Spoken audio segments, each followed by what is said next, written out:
The 2024 season is about to kick off. Teams have already tested their cars in Bahrain and finally got to see the results of their work on the track. Some are optimistically awaiting the start of the season, while others understand that the new season will be challenging. Regardless of the speed each car demonstrates, it's already clear that practically all teams have improved and addressed many problems that plagued them in the past season.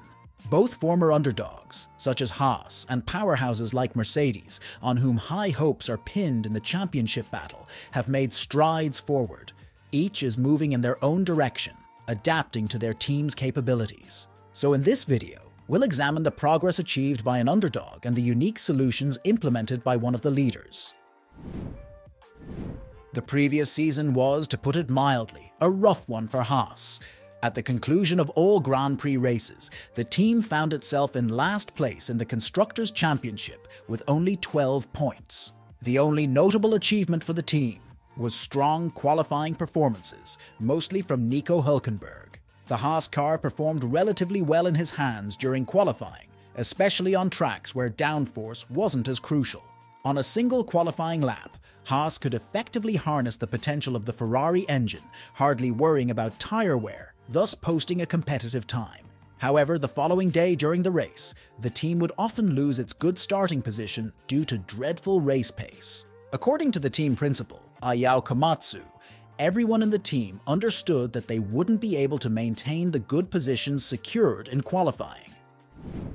Everybody knows our problem and how frustrating that is, right? Look at Abu Dhabi, last race of the season, essentially with the launch car. We can qualify P8, which is fantastic, but all of us knew Saturday night we can't do anything on Sunday. One of the main reasons for Haas's poor pace was the extremely fast tyre wear. While the tyres could hold up for a single quick lap in qualifying, they didn't allow the drivers to maintain a competitive pace during the race. Throughout the season, Haas tried to address this issue, but the team never managed to definitively understand the cause of the rapid wear. Updates introduced at the United States Grand Prix aimed to improve aerodynamic characteristics, but didn't provide a clear direction for the team. Therefore, all efforts were focused on the off-season. It seems the team has done a good job in this regard. Last week, during testing in Bahrain, Haas entirely focused on long runs, trying to better understand how the car would behave in the race, and the results obtained indicate some progress in this aspect. Feeling encouraged by the results obtained, team principal Ayao Komatsu believes that Magnussen and Hülkenberg will enjoy much greater consistency in the upcoming season. Last year's car was inconsistent, it was quite nasty. Depending on the conditions, tire condition, wind condition, or track temperature, the car really wasn't behaving in a predictable manner. Whereas this year's car is behaving in a predictable manner, it's consistent. Yes, we are still lacking downforce, especially in high speed and sort of balancing medium-low speed characteristics, but I don't think it's got nasty characteristics. Komatsu considers that his efforts have paid off, providing a satisfactory foundation for the beginning of the season, ahead of the updates that will arrive early in the season. The team's focus is now on fine-tuning the car for race pace rather than the team's qualifying results, and this philosophy will be maintained throughout the season. Although such an approach may mean that Haas might not enjoy as many pleasant qualifying sessions in 2024, ultimately, it will provide a better platform for the team, and in the long run, allow them to score more points throughout the season. Unlike Haas, the Mercedes team finished the previous season in a high second place in the Constructors' Championship, with Lewis Hamilton securing third place in the Drivers' Championship. While these results are commendable, considering the team's ambitions and past victories, second and third places are not acceptable for Mercedes. The main goal remains the championship title. On the path to achieving this, for the third consecutive season, the team is radically changing its concept and continues to search for its development direction. It seems that in the third year of searching, Mercedes has finally found the right path. The new car lacks many of the drawbacks of its predecessor and has been noted by the team's drivers as being easier to handle. We can attack the medium and high-speed corners without the rear end snapping out, and we feel like we've made a really good step in terms of the consistency of the car. We can really lean on it better than we've been able to in the past. And we've now got a car mechanically where the aero guys can go and focus on just building downforce upon that. Whereas in the past, whatever we did aerodynamically, there were underlying issues with the race car that took a while to understand, and so on.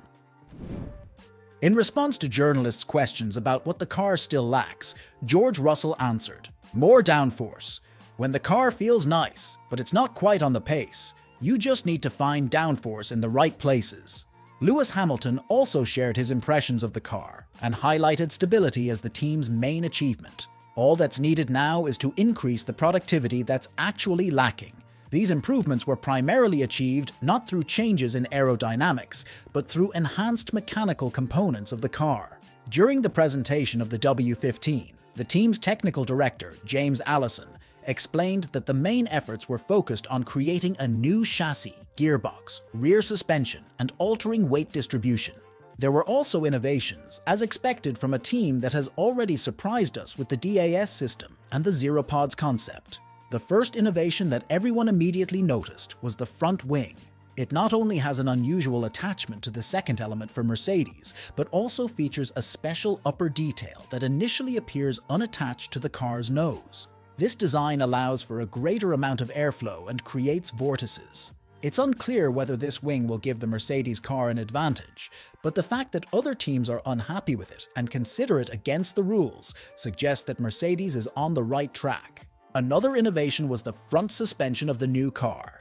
At the W15 presentation, the Mercedes team teased us with images showing additional upper rear transverse support for the suspension. This intrigued both fans and engineers from other teams. The answer to what it really was came only on the third day of testing in Bahrain, revealing that what was shown in the images was a hint at the new adaptive design of the front suspension. Such a design allows the team to move the inner end of the suspension support to better meet the requirements necessary for optimal tuning. Most teams have the ability to adjust the suspension, but usually it involves moving the support by millimeters rather than the centimeters provided by the new W15 suspension. This design allows for changing the kinematic and aerodynamic effects of various suspension supports, which will allow for better tuning of the car for specific track conditions. These changes, combined with the improved rear suspension, have made the car more stable and predictable, which was lacking in previous versions. It seems that Mercedes is gradually finding quality solutions for its car and finally heading in the right direction. The positive changes currently being observed within the team are extremely important and allow them to believe in their strengths once again.